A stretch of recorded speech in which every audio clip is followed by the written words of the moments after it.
While his unique style was apparent from the beginning, it took 7 years and a big upset in Knoxville for the Munson Bulldog bond to be cemented.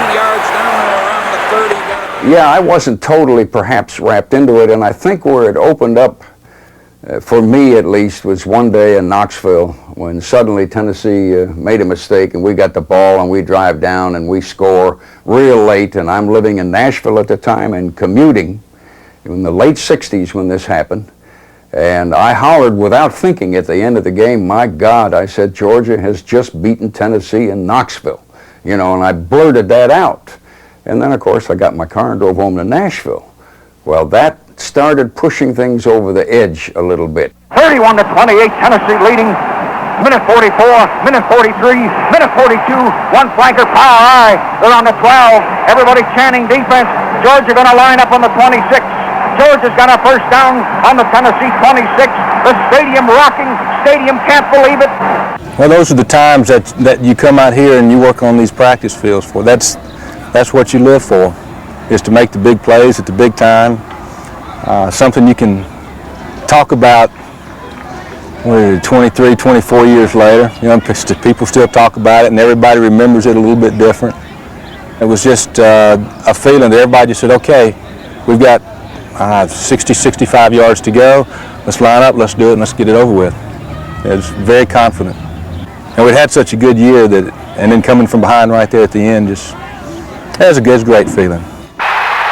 On October 3rd, 1973, 70,000 people crowded into Neyland Stadium to watch Georgia and Tennessee light up the scoreboard. The Dawgs got on the board first.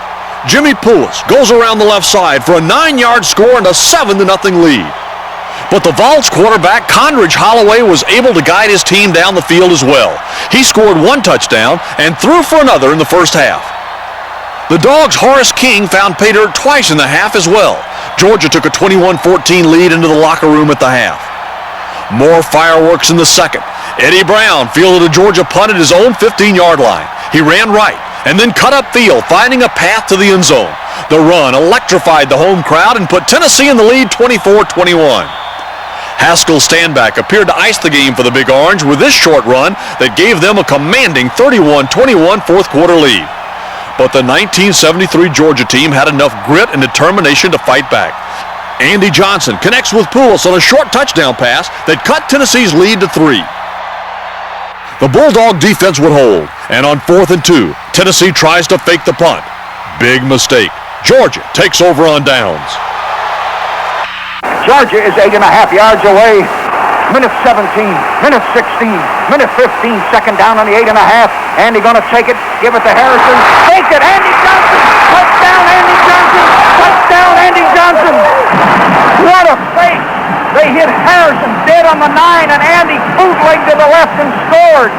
My God, Georgia beat Tennessee in Knoxville. Georgia's defeated Tennessee 35-31 in Neyland Stadium. The engineer and I were both fully dressed, and we just took our billfolds out of our pockets and just went on the diving board and just went right in the pool. And we didn't get back to motel till 12:30. We just dove in the pool with all our clothes on after beating Tennessee that night, because we were really a whip ball club.